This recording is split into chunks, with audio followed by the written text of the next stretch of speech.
Okay, so once again, I'm Brad Gibbs. I'm one of the co-owners and co-founders of Oliva Gibbs LLP. We are based here in Houston. I basically advise on all aspects of the upstream energy industry, from oil and gas to renewables, working on some litigation matters, some regulatory matters. I'm board certified by the Texas Board of Legal Specialization in oil, gas, and mineral law. Member of various associations, both local and national, and I'm very fortunate to get the opportunity to do some speaking engagements with many of these organizations throughout the year. By the way, you can indicate whether you're going to be applying for credit, CLE credit, landman education credit in the post-event survey. So there will be a survey after the webinar that you can take, and you will get that information. We'll send an email. I think we're waiting on accreditation for a couple of organizations. So as soon as we get that, and it should be soon, you'll get an email with that information. Also, this webinar today is based on an article that was recently published, and there's a complimentary copy of the article along with the slides and other information in the handout section on GoToWebinar. So if you click down there on GoToWebinar, you should see a drop down with various handouts, and the slides and the paper and some other information will be there. So make sure you go grab that stuff. Oh, yes, and I found a great website called makemeazombie.com. I highly recommend you go check it out. You just plug in your headshot there, and gives you back kind of a fun image. So what we're going to be talking about today is retained acreage provisions. You know them, you love them, you see them in your leases, especially here in Texas. You might see them in the form of a retained depth provision, and they work a little bit differently in some other states that aren't as heavily influenced by the idea of proration units, particularly force pooling states. They might work a little bit differently. I'll talk a little bit about the regulatory framework here in Texas. The continuous development clause, it's unusual that you're going to see a retained acreage provision without a continuous development clause. They usually go hand in hand. Oftentimes, there will also be a depth termination provision. And I will talk a little bit about some of the recent cases that are interpreting retained acreage provisions. There's been a number of them over the last few years, and it continues to be kind of a hot button litigation issue. And then I'll talk about some curative approaches. So what are you supposed to do if you encounter one of these? If you're having an issue or you see one on the horizon, what are kind of your options there? So once again, this is based on an article that I wrote. I actually wrote it a couple of years ago and recently updated it, and it's in this month's edition of the section report of the Texas Bar Oil, Gas, and Energy Law section, sometimes called OGRL. And it is titled, "This is Not Your Father's Producer's 88. It's intended to be a practical guide to retained acreage, depth terminations, continuous development, and some of the other pitfalls in the modern oil and gas lease that I'll be talking about." And once again, you get a complimentary copy just for attending the webinar, so make sure you go grab that. There's a lot of stuff I'll be talking about today that, in a 50-minute webinar, I can kind of scratch the surface, but I do a pretty deep dive on a lot of these topics in the paper. So if there's something I didn't answer or a further question, I highly encourage you to go take a look at the paper, at least the section dealing with your question. And of course, at the end, I'll be putting my email address up again. I love getting emails after these webinars. I always get some great questions, and happy to answer those as soon as I can. So what we're going to be doing today is attempting to demystify some common elements found in various retained acreage provisions. There's broad applicability, when it comes to retained acreage and understanding them. Obviously, you want to mitigate your loss of acreage under your leases. I mean, this is probably the number one concern with a retained acreage clause. I kind of think you should call them a lost acreage clause, because that's what they do. Also, in acquisitions, you need to be aware of impending deadlines, impending trigger dates, continuous development obligations, things like that. There's been many instances I found in doing due diligence projects where the leases, it's very questionable whether they're, still held in their entirety. what portions are still held, and it's not always exactly what people think. You're going to see this come up a lot in the context of the bottom versus top lessee. The bottom lessee of being, of course, the lessee under the original lease, and the top lessee being the lessee in a new lease that's been taken that may or may not be effective as to all or some portion of your lands. One other thing that we'll be talking about is conflicting oil and gas leases. We see this quite a bit, particularly in the Permian Basin. What'll happen there is you'll have leases covering maybe a whole section. There will be a number of fractional mineral owners, and they will have executed different leases, often with different parties. And these different leases will have myriad continuous development obligations and retained acreage provisions, and they don't always sync up well with each other. So then you have to figure out, how do we thread the needle here, and keep our obligations under these leases and kind of do them all together collectively. So what are we talking about with retained acreage provisions? So they generally result in a loss of leased acreage if drilling or production obligations are not met. It's these sort of evolved as a compromise between a lessor's desire to have his lease fully developed, or sometimes this is called drilled to density, and a lessee's desire for operational flexibility.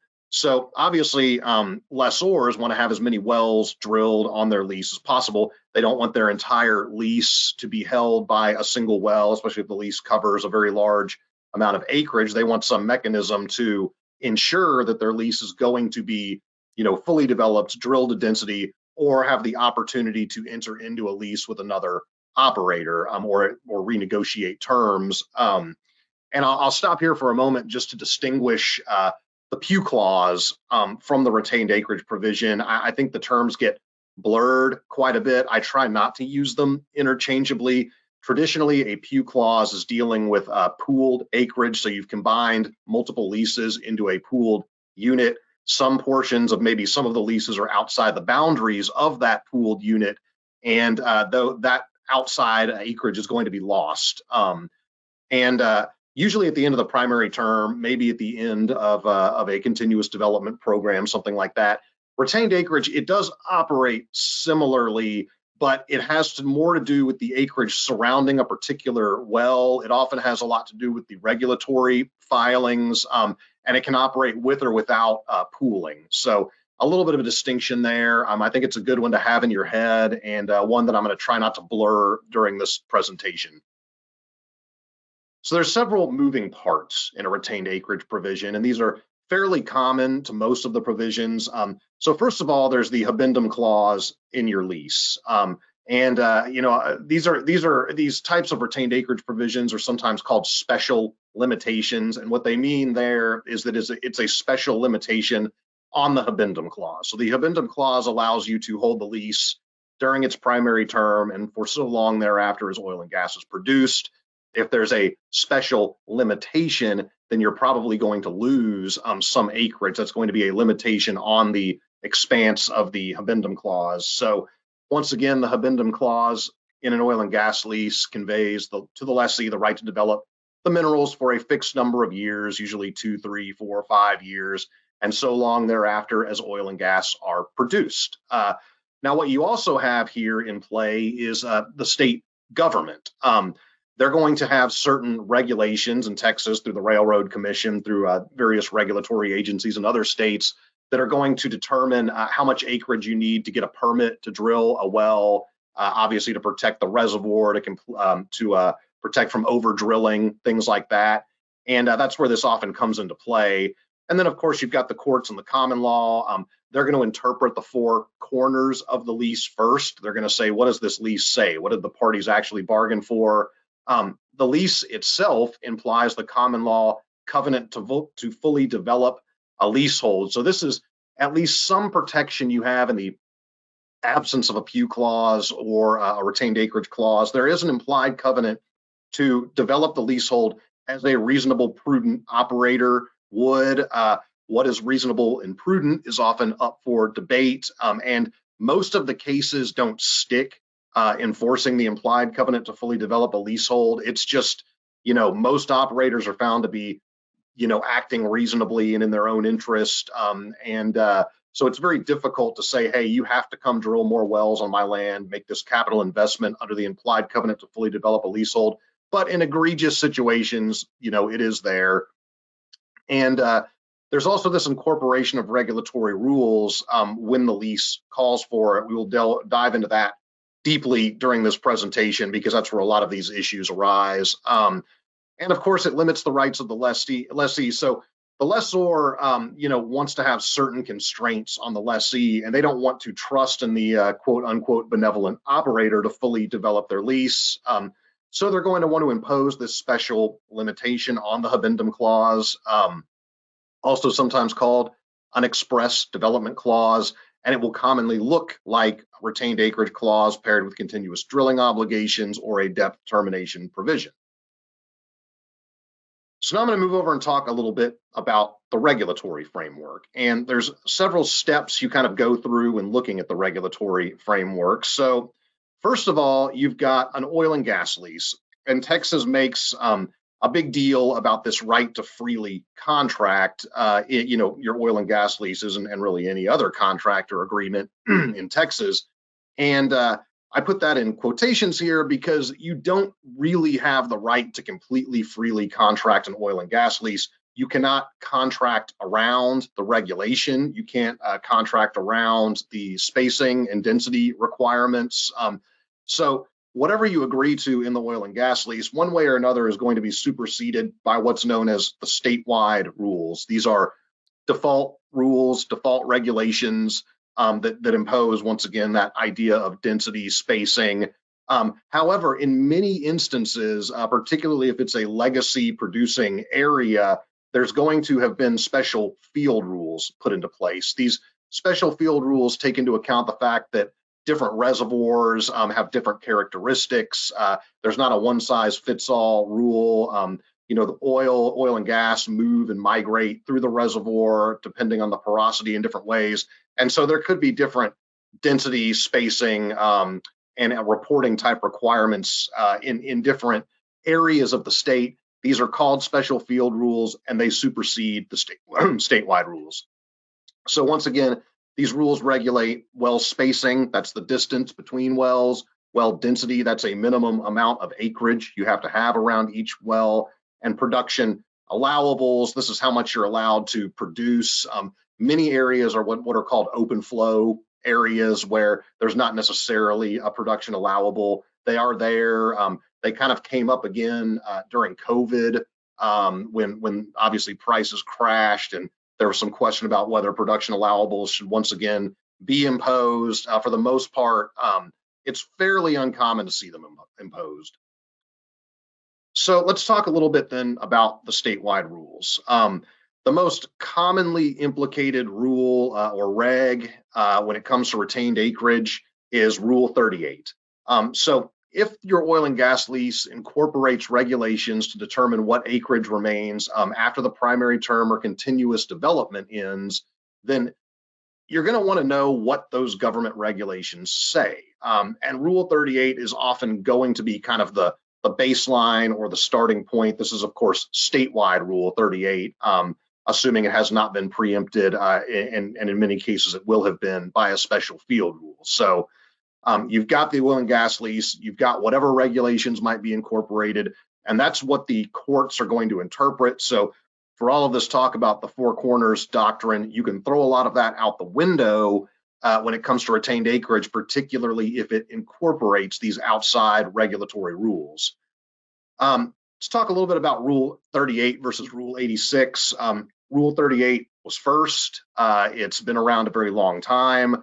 It was born out of the context of vertical wells, and it establishes a process for obtaining a permit and defining the standard acreage required to drill a vertical well. So if you're talking about your W1, this is the permit stage, you're going to have to designate a drilling unit. You're going to file a certified plat and a well location plat. And if you're talking about a W2, this is the completions form. So this is after the well has been drilled and completed. Then you're going to designate your proration unit. Very often the proration unit will be the same as the drilling unit. but not always. Note that in Texas, the terms drilling unit and proration unit are terms of art.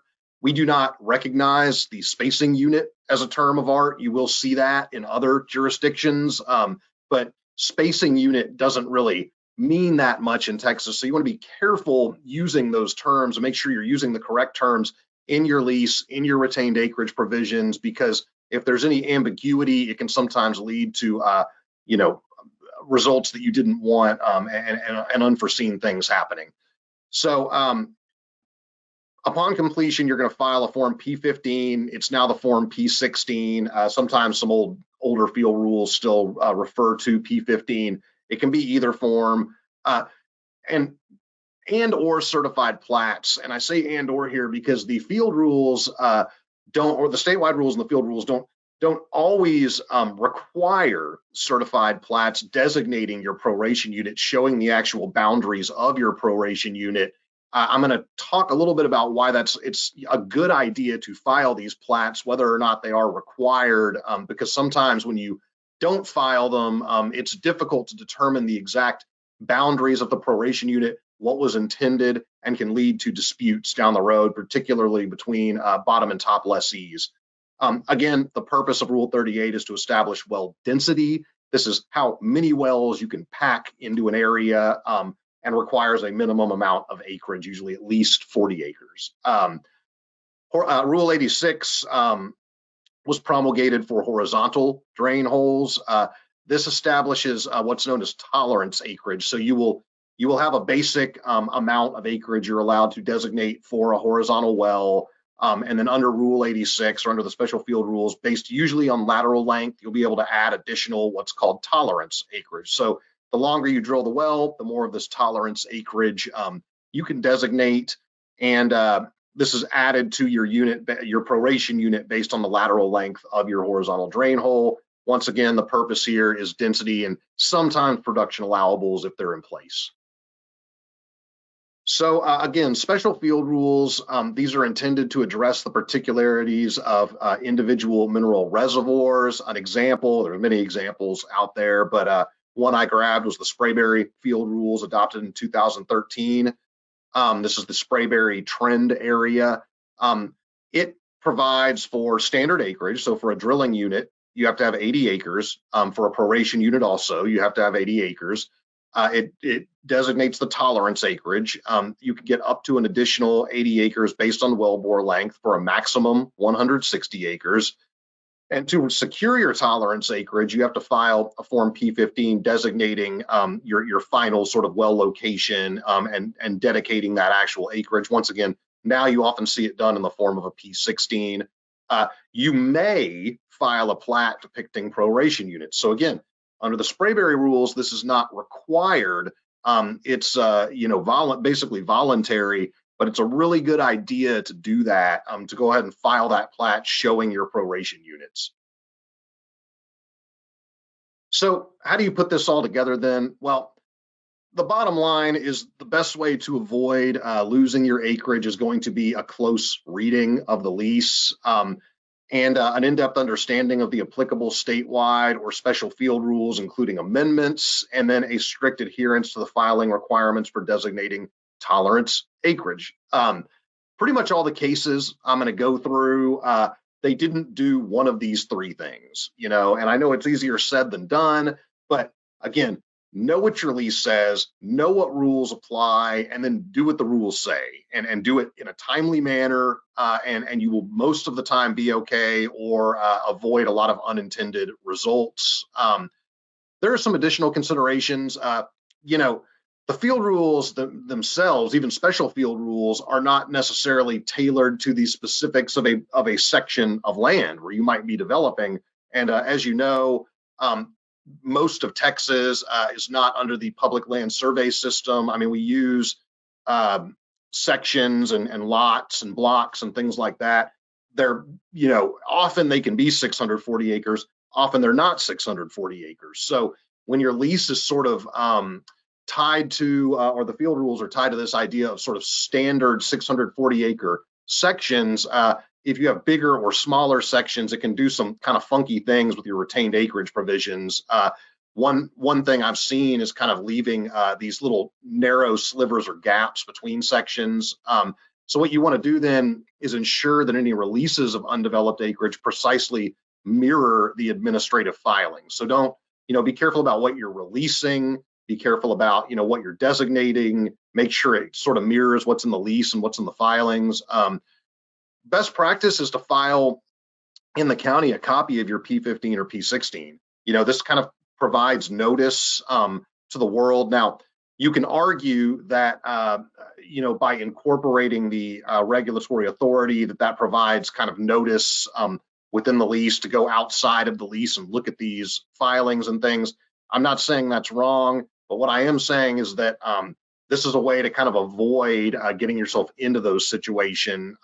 So file your P15s, file your plats with contiguous proration units. Avoid gaps where you can. You can do this by filing the plats. And one option is, instead of incorporating the regs, you can actually look at your proposed operations and define your acreage, and your retained acreage provisions in the retained acreage provision itself.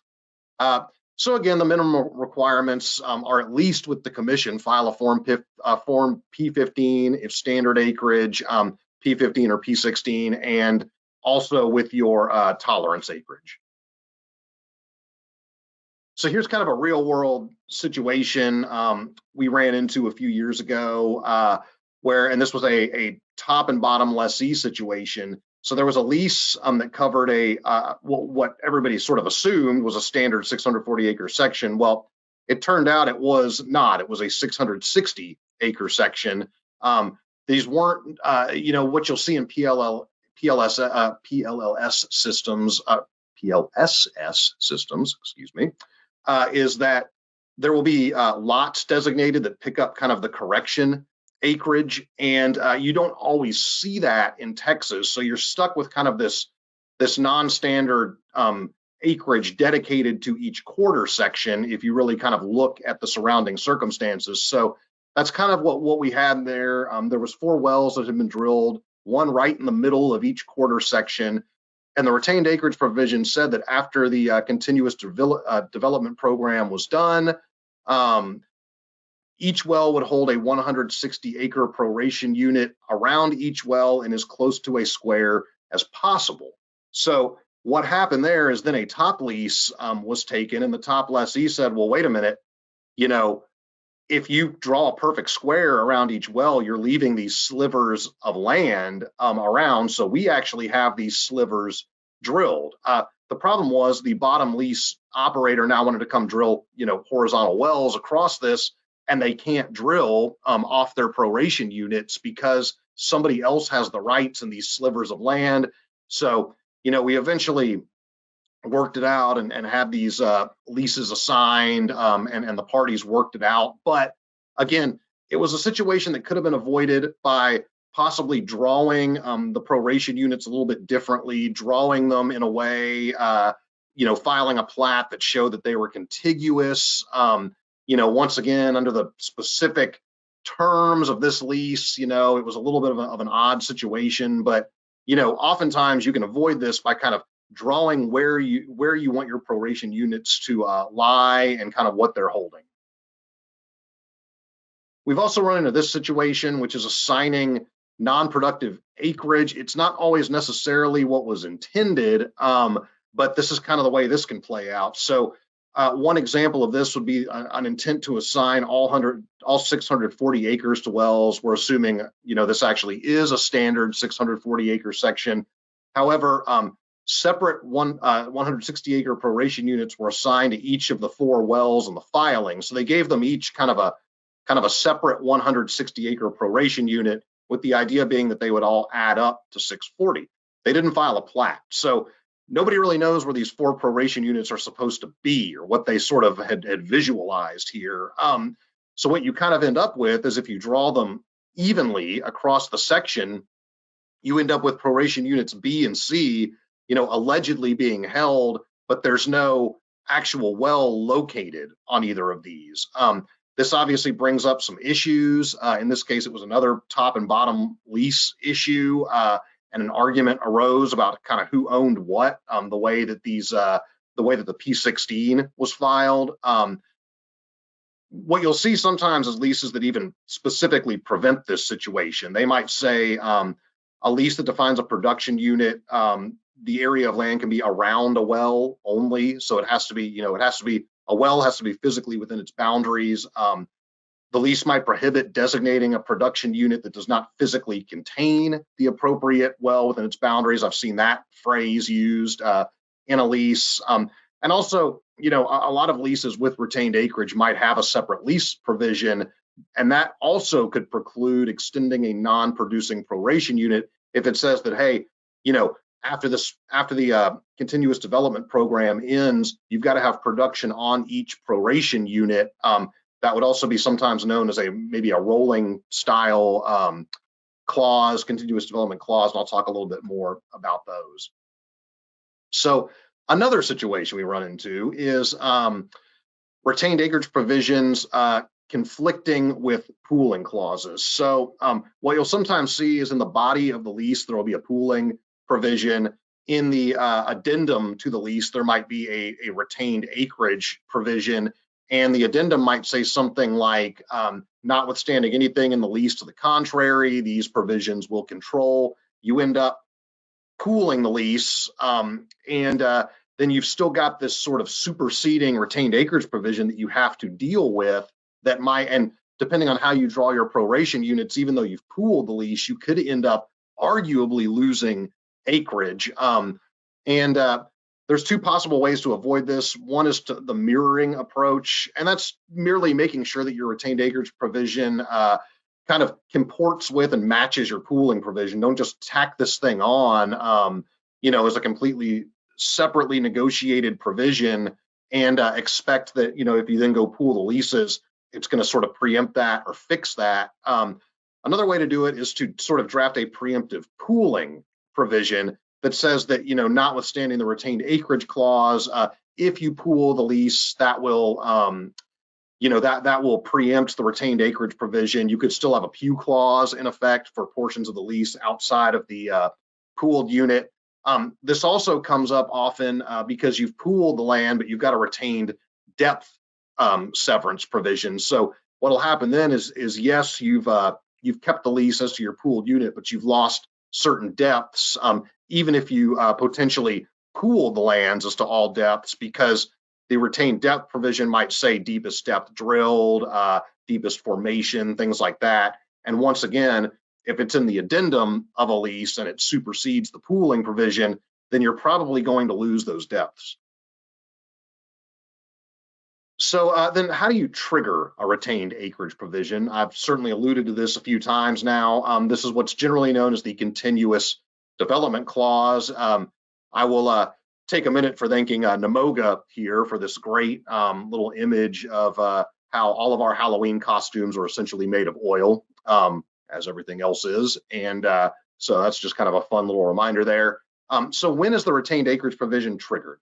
At the end of the primary term, or during the secondary term, or at the expiration of continuous development. So there's a couple of different trigger dates that you might encounter, and that's the point at which you're going to start losing acreage.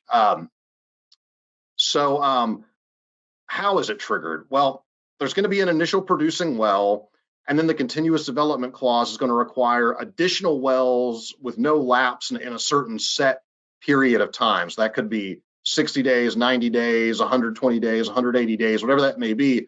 You have to drill a well. You have to keep drilling wells within those time frames to keep your lease alive as to all the acreage. As soon as you stop or drill a well outside that time frame, the retained acreage clause is going to automatically be triggered and you're going to lose that acreage. So as soon as you stop drilling, the lease will terminate except to a specified number of retained acres around each well. What you're seeing a little bit more in recent times, at least I didn't start to see these until a few years ago, is well-based provisions. So instead of saying you have to drill a well every 90 days, every 120 days, it might just say you've got to drill 4 wells a year to maintain the full lease, or you've got to drill a well a quarter, whatever that may be. There's a number of ways you can do these. So I'm starting to see this pop up sometimes, saying, hey, you've got to drill X number of wells to keep all the acreage, and then you'll start losing non-developed acreage. So now we're getting into the really fun stuff. This is the snapshot versus rolling termination provisions. There's been a lot of litigation on this over the last few years, interpreting these clauses. Oftentimes, they're not entirely clear from the way they're written. And I think the takeaway that you'll see from this is just be clear, write it clearly.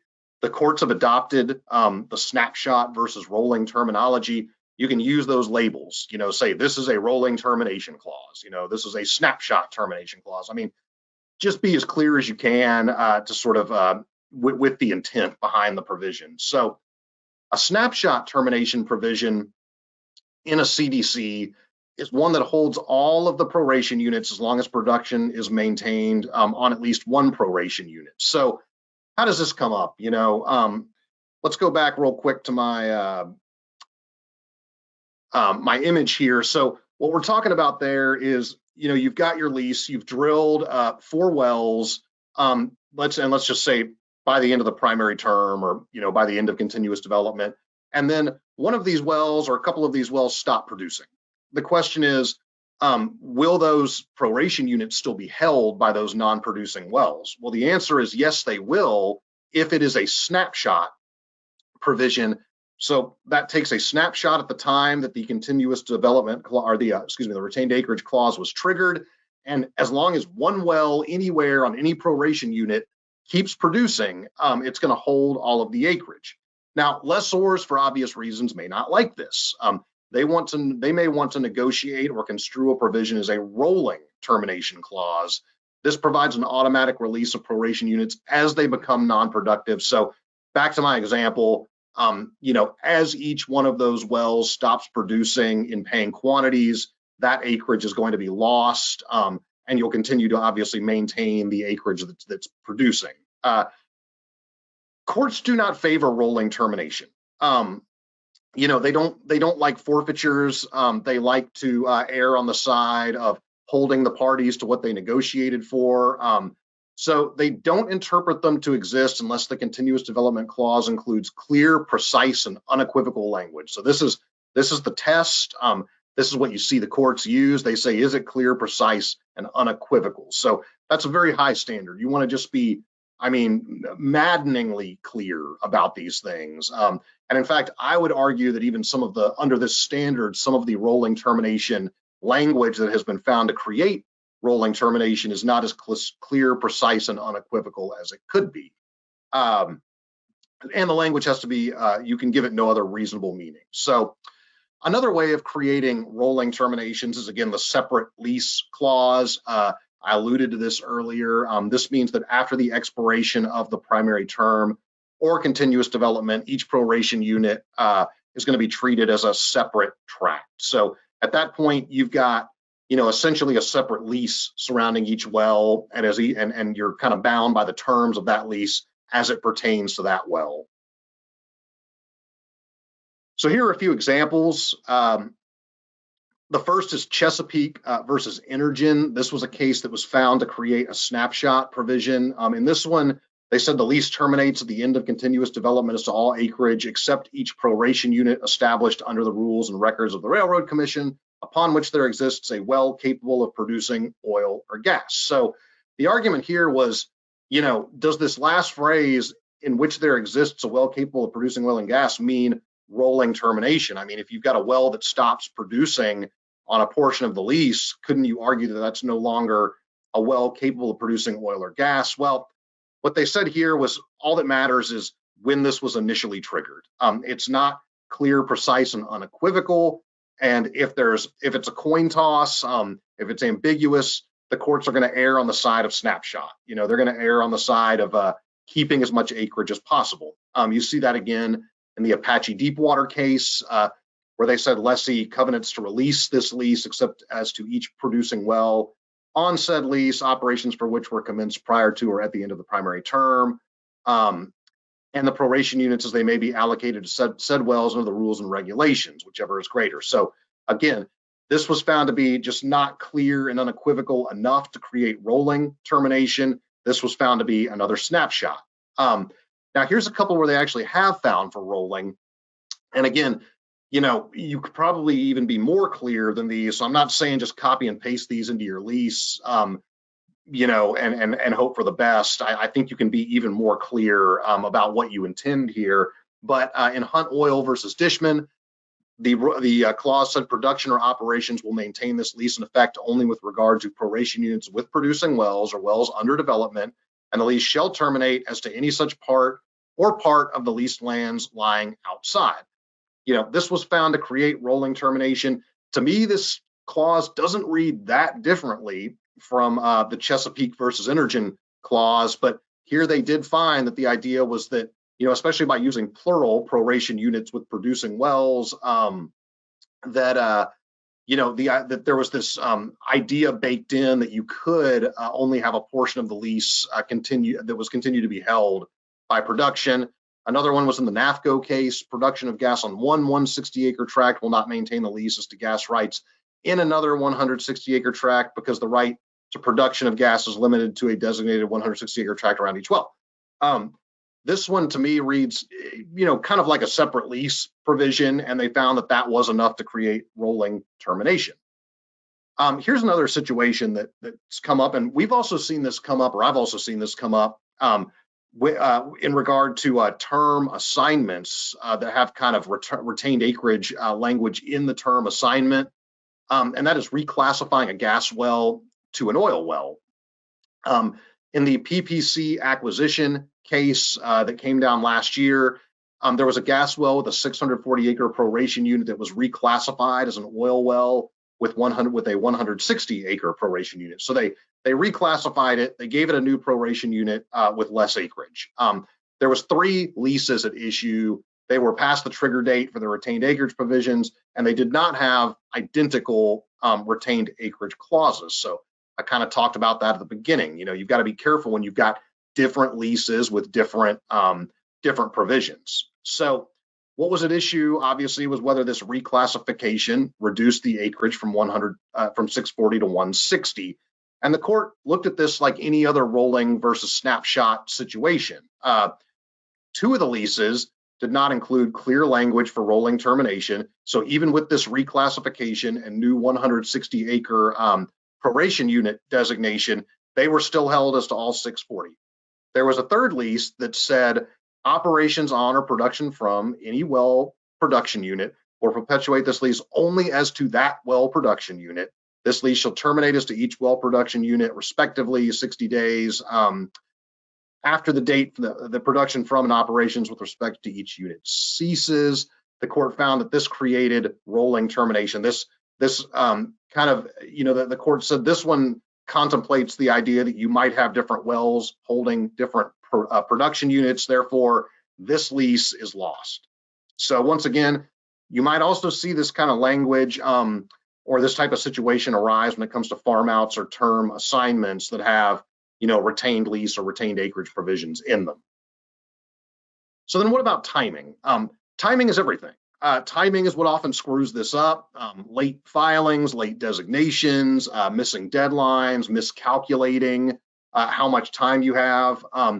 And once again, you have to be very clear in your definitions. When you say from the time one well is completed, you've got 120 days to commence the next well. Well, what do you mean by completion? What do you mean by commencement of the next well? There are a number of cases where the parties disagree as to what activities count as, completion of one well and the commencement of the next well. And I go into these, in the article in some more detail. Timing of continuous development. So, a lease is going to provide the lessor has a certain number of days to complete one well and commence the next. That's often 60 days, 120 days. And, generally speaking, that's just going to be a set period of time unless it's a time banking a clause. And time banking is basically what it sounds like. You've got you're able to roll time from one continuous development phase to the next. So if you drill a well early, let's say you've got 120 days to drill a well, you drill it in 90 days, you can roll that 30 days over to the next time period. You can bank that time and you'll have 150 days to drill the next well. What often happens where disputes arise here is, for example, in Endeavor versus Energen, how many times can you roll over? Do you just get to keep kind of snowballing time? Does it roll over once to the next stage? What happens then if you've got that additional time still left over? If you drill another well within 90 days, then do you have, another 30 days or do you have 80 days? And so, as you can imagine, disputes arise. You've got to be very careful keeping time, keep a well matrix, make sure you're really tracking this stuff. There was another interesting case that came out. I think this was late last year, the Point Energy versus MRC case, and this had the question of can time banking or this time period be told under a force majeure? The problem in that case was that what they were quoting as a force majeure was really just bad rig scheduling. They were never going to have the rig on location and drill on time. Instead, they came up with this kind of Hail Mary argument because it was a high pressure area. They needed a special drilling rig. That rig got delayed. They said that delay was a force majeure and should toll their time period to drill. The court did not go for that. So probably not a great argument, but I will give it to them. They made it all the way up to the Supreme Court with that argument before it finally got poured out. So let's talk then about depth termination provisions. Well, special care has to be taken again in drafting these. And the number one issue is an imprecise description of the depths retained. I mean, I can't count the number of times I see this come up. As noted in the Amarillo Oil Company case, again, I talk about this in detail in my paper. These geological definitions often turn on particular geological facts. One example that comes up, would be in North Dakota. If you're talking about, the Bakken Pool is kind of a regulatory term, but then within the Bakken Pool, you often have the Bakken and Three Forks formations. If you drill a Bakken well and your retained depth provision says this lease is only going to be held as to the deepest producing formation, well, the Bakken Pool is not a geological formation. It is a regulatory construct. There's a very good chance that you're going to have lost Three Forks under that kind of clause. And that's just an example. So what you'll see, very generally speaking, is a clause that says something like you're going to hold as much acreage as there is held under the deepest producing well on the tract or the stratigraphic equivalent of a specified depth. Stratigraphic equivalent is used to designate, the bottom of a formation, wherever that formation may lie under your particular tract, because obviously these formations are not uniform across a lay of land. And what you'll also see is a number of different terms used, and these will terminate depths above or below the deepest producing formation, stratum, substratum, interval, zone, member, horizon, perforation, benchmark, depth drill. There's so many different terms.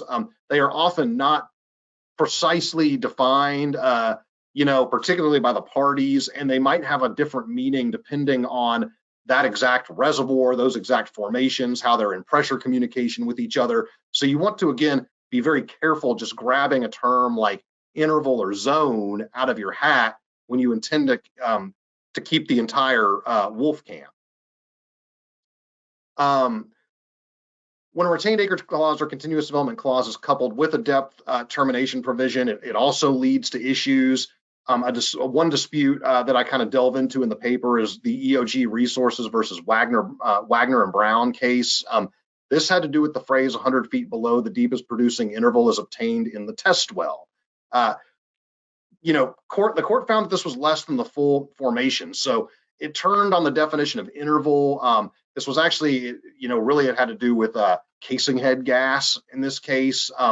But what they looked at here was, and the court goes into a long diatribe about how, well, sometimes interval might be an entire formation. Sometimes interval might be some subsection of a formation, like the Wolfcamp A, B, C, or D. Here, interval was found to be less than the full formation, and it only held down to a depth that held, a portion of the formation. So again, stratigraphic equivalent. The purpose of these is to ensure that productive reservoir is not split by an assignment or depth termination, so you don't have a depth severance in the middle of the formation. An example would be the stratigraphic equivalent of the base of the Sprayberry Formation. As a best practice, you probably want to reference the stratigraphic equivalent as found in a nearby well log and include the date, well name, and API number. Just remove as much ambiguity as possible. Double assignments. This comes up occasionally. Double assignments of acreage occur when a single tract of land has been assigned to 2 or more different wells in the same field. This used to cause problems when operators originally were trying to drill horizontal wells in areas that were traditionally held by vertical wells. How do you drill 2 wells kind of in the same productive reservoir?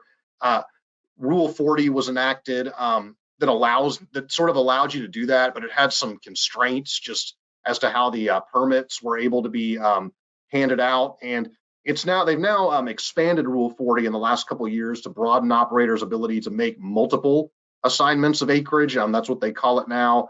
And this expressly supersedes prior UFT field rules. But note that this does not extend to unconventional fracture treated fields. So you have to make sure that you're in, a UFT field and that Rule 40 in its current state is going to apply. What you can also do, again, is get out ahead of this stuff in drafting your retained acreage provision itself, and you can tailor it to say, we're going to retain all depths within a particular field, or something like that. So there are, again, ways to draft around this stuff if you're that forward-looking in your operations. Another issue that comes up is frac hits and parent-child wells. It's a growing concern in the context of both horizontal and vertical spacing between wells, and this is that frac hits from a child well or an infill well are going to interfere with production from the initial well that was drilled. The fracture lines start overlapping each other. They can severely reduce pressure, reduce production from a particular well. Again, this is what these rules are intended to help with. Even Rule 40, and one thing to bear in mind is that frac hits, themselves are often not a trespass if they're, as long as you're within the spacing exceptions and you have a valid permit.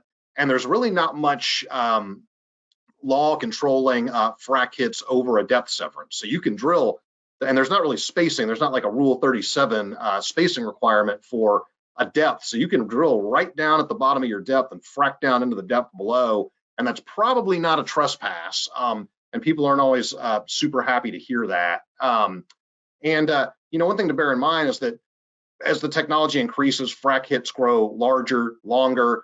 100 feet below the deepest producing depth is probably not long enough anymore. You might want that to be 200 feet or 250 feet. Again, it's going to kind of depend on the development and what you're able to negotiate.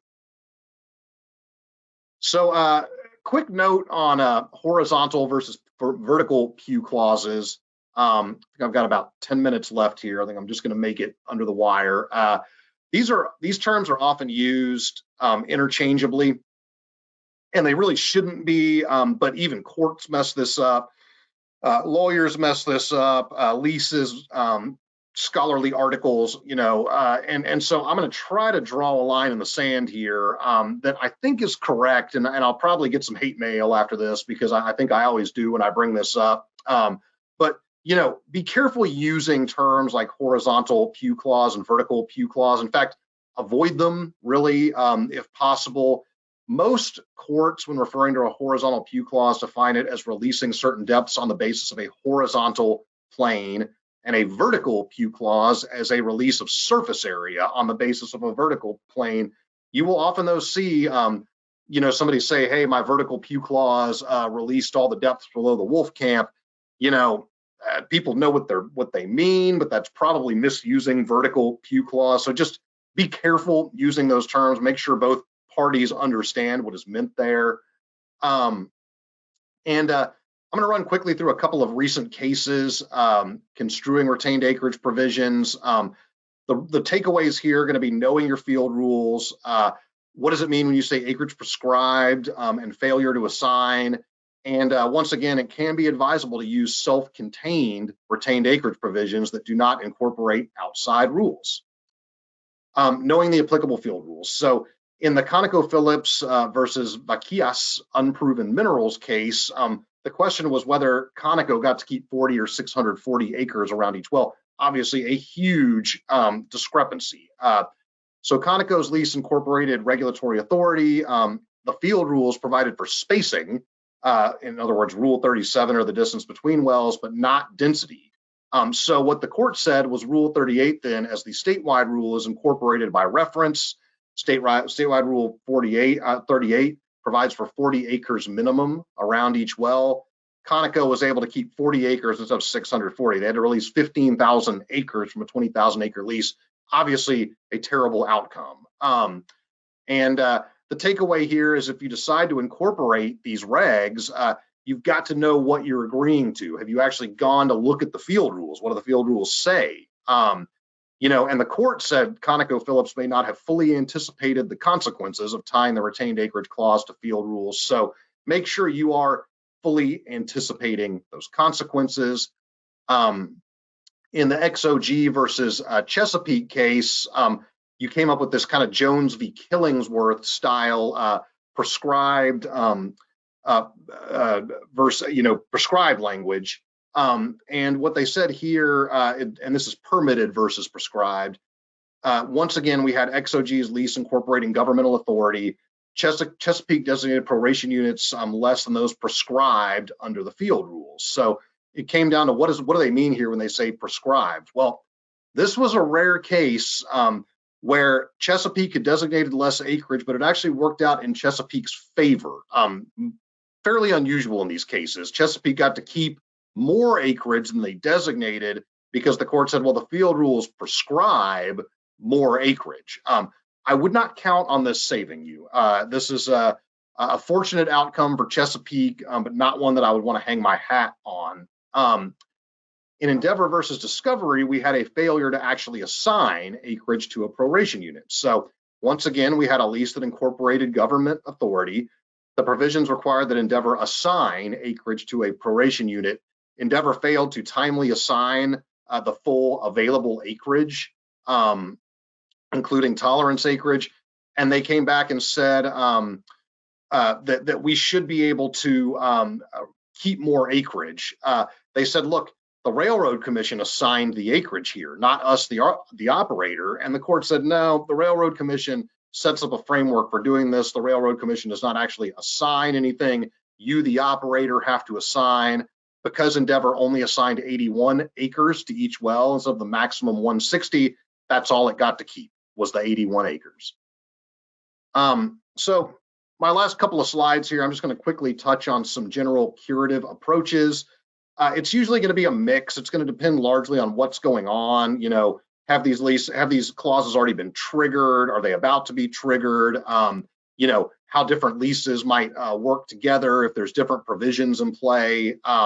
And it's going to look like some combination of amendment, ratification, reviver, and possibly taking a new lease. There is no one size fits all. I randomly ran across this slightly hilarious costume that I guess was big years ago after the unfortunate spill in the Gulf, and I just thought that was kind of a funny image. So here's the scenario.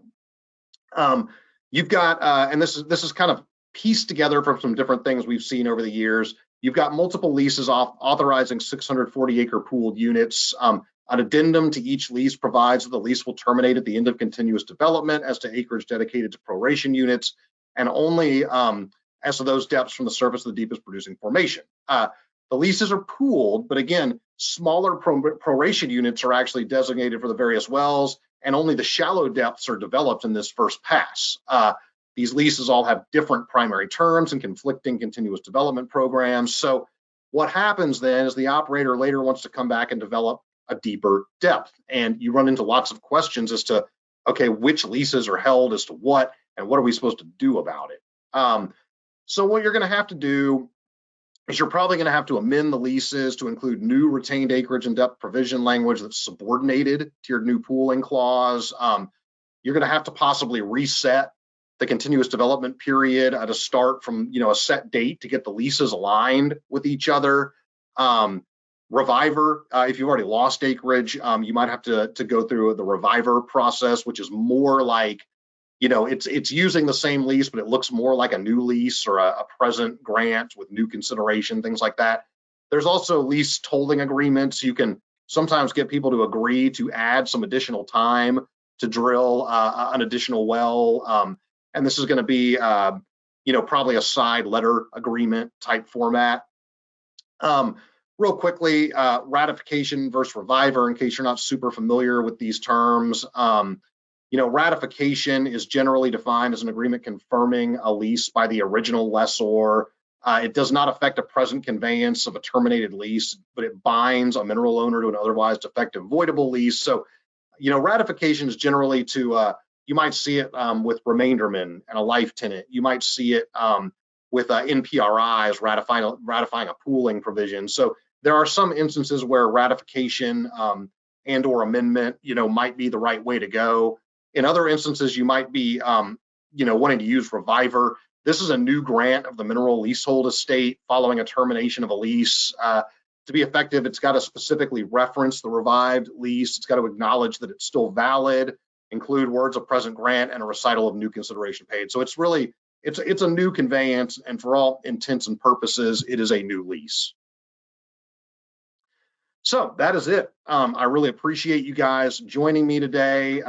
The retained acreage provision remains a powerful tool in ensuring full development of the leasehold, especially if you don't want to rely on the implied covenant to fully develop.